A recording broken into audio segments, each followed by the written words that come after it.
Kolkata style ಜಾಲ್ಮುರಿ, ಮಂಗಳೂರಿನ ಚರ್ಮುರಿ. ಎಲ್ಲರ favourite churmuri ತಿನ್ನದಿರುವ ವ್ಯಕ್ತಿ ಯಾರಾದರೂ ಇದ್ದಾರಾ? ಖಂಡಿತ ಇರಲಿಕ್ಕಿಲ್ಲ. ಮಂಗಳೂರಿನಲ್ಲಿ ಸಿಗುವ ಚರ್ಮುರಿ ಟೇಸ್ಟ್ ಎಲ್ರಿಗೂ ಗೊತ್ತು. ಆದರೆ ಕೋಲ್ಕತ್ತಾ ಸ್ಟೈಲಲ್ಲಿ ಜಾಲ್ಮುರಿ ಮಾಡಿದರೆ ನೀವು ಮತ್ತೆ ಮತ್ತೆ ಇದನ್ನೇ ಕೇಳ್ತೀರಾ.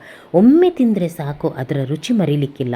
ಹುಳಿ, ಖಾರ, ಕ್ರಂಚಿ, ವಾವ್, ಅದರ ಮಜನೇ ಬೇರೆ. ಚಟ್ಪಟ ಟೇಸ್ಟ್ ಬೇಕಾ?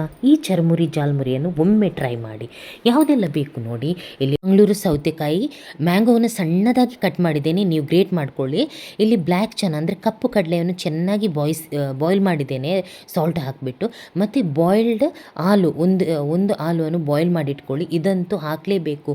ಬಾಯ್ಲ್ಡ್ ಚನ ಅಂದರೆ ಕಪ್ಪು ಕಡಲೆ ಮತ್ತು ಇದು ಬಾಯ್ಲ್ಡ್ ಪೊಟೊಟೊಯಿಂದಲೇ ಇದರ ಟೇಸ್ಟ್ ತುಂಬ ಚೆನ್ನಾಗಾಗೋದು. ರಾ ಮ್ಯಾಂಗೋ ಕೂಡ ಹಾಕಲೇಬೇಕು. ಅದನ್ನೆಲ್ಲ ಲಾಸ್ಟಿಗೆ ಆ್ಯಡ್ ಮಾಡುವ. ಫಸ್ಟಿಗೆ ನಾವು ಒಂದು ಮಸಾಲ ರೆಡಿ ಮಾಡಿ ಇಟ್ಕೋಬೇಕು. Jeera powder, red chilli powder, black salt, chaat masala, panipuri masala ಮತ್ತು ರೆಗ್ಯುಲರ್ ಸಾಲ್ಟ್. ನಾನಿಲ್ಲಿ ಪಾನಿಪುರಿ ಮಸಾಲ ಹಾಕಿದ್ದೇನೆ, ಚಾಟ್ ಮಸಾಲ ಮುಗ್ದೋಗಿದೆ, ಅದನ್ನು ಹಾಕಿದರೆ ಇದು ಪಾನಿಪುರಿಗೆ ಮಾಡ್ತೀವಲ್ಲ ಪೂರಿ, ಅದು ಪೂರಿ ರೆಡಿಮೇಡ್ ಆಗಿ ಸಿಗುತ್ತೆ, ಅದನ್ನು ಎಣ್ಣೆಯಲ್ಲಿ ಫ್ರೈ ಮಾಡಿದರೆ ಆಯಿತು. ನಾನಿಲ್ಲಿ ನೋಡಿ ಈಗ ಶೇವ್ ಹಾಕ್ತಾ ಇದ್ದೇನೆ, ನಾರ್ಮಲ್ ಶೇವ್ ಮತ್ತು ಮಿಕ್ಸರ್ ಎರಡು ಟೈಪ್ ಇದು ಹಾಕ್ತಾ ಇದ್ದೇನೆ. ಇದು ಪೀನಟನ್ನು, ಶೇಂಗವನ್ನು ಫ್ರೈ ಮಾಡಿದ್ದೇನೆ ಎಣ್ಣೆಯಲ್ಲಿ. ಫ್ರೈ ಮಾಡಿದ ಪೂರಿಯನ್ನು ಈ ರೀತಿ ಪುಡಿ ಮಾಡಬೇಕು. ಈ ರೀತಿ ಮಾಡಿದರೆ ತುಂಬ ಚೆನ್ನಾಗಾಗುತ್ತೆ. ಇದಂತೂ ಹಾಕಲೇಬೇಕು, ತುಂಬ ಚೆನ್ನಾಗಿರುತ್ತೆ. ನಾನು ಹಾಕಿದ ಎಲ್ಲ ಐಟಮ್ ಹಾಕಿ ತುಂಬಾ ಚೆನ್ನಾಗಿ ಬರುತ್ತೆ. ಮತ್ತು 1 ಕಪ್ ಅಷ್ಟು ಇಲ್ಲಿ ಆನಿಯನ್ ಹಾಕಿದ್ದೇನೆ. ಇದು ಬಾಯ್ಲ್ಡ್ ಚೆನ್ನಾಗಿ ಕೂಡ ಇವಾಗ ಹಾಕ್ತಾ ಇದ್ದೇನೆ.